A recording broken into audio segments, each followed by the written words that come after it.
इसके पति यानी मेरे जो छोटे देवर जी है वो तो साग के दीवाने हैं। जब भी हटिया में ये साग आता है तो वो एक सूप लाते हैं यहाँ इस साग। पर ये साग क्या आप इसे पहचानते हैं? बताइए, आप पहचानते हैं?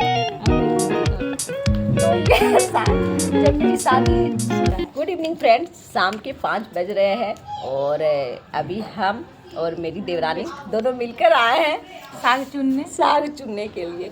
ठंड के मौसम में हमारे घर में साग बहुत ज़्यादा बनता है क्योंकि हम दोनों देवरानी जेठानी तो झारखंड से है, पर हमारा जो ससुराल है वो बिहार से है।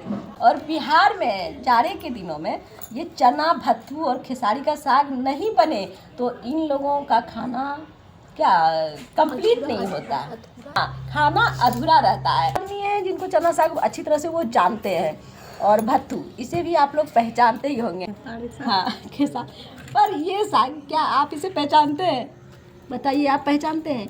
अब मेरी बेटी का तो ये साग जब मेरी शादी शुरू में हुई थी तो सच पूछे तो मैं ये साग नहीं जानती थी कि ये कौन सा साग है, क्योंकि हम लोग झारखंडी थे और हमारे यहाँ खेसारी की उपज नहीं होती है तो कैसे जानेंगे। नहीं तो तुम पहचानती थी पहले? नहीं, सच बोलो। नहीं जानती थी? हम लोग के इधर भी ये बत्थू साग होता है और चना साग।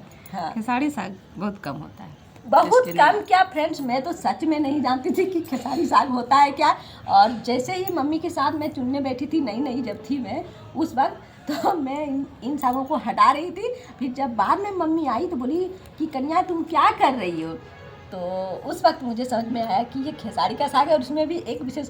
और जब आप इन तीनों साग को एक साथ मिक्स करके बनाती हैं तो इसका टेस्ट बहुत ही लाजवाब होता है। अभी तक मुझे नहीं पता इसका टेस्ट क्या है, ये जो बिहारी होंगे उनको पता होगा और झारखंडी कम ही जानते हैं। झारखंडी सिर्फ और सिर्फ चना साग अलग से बनता है, भत्थू साग अलग से बनता है, खेसारी को तो जानते नहीं। इसके पति यानी मेरे जो छोटे देवर जी है वो तो साग के दीवाने हैं। जब भी हटिया में ये साग आता है तो वो एक सूप लाते हैं। यहाँ इतना बन रहा है, थोड़ा बहुत यहाँ पे भी बना के रखे हुए हैं और अभी मैं इसलिए मदद कर रही हूँ कि जब बनाने के बाद थोड़ा हमको भी दे देना।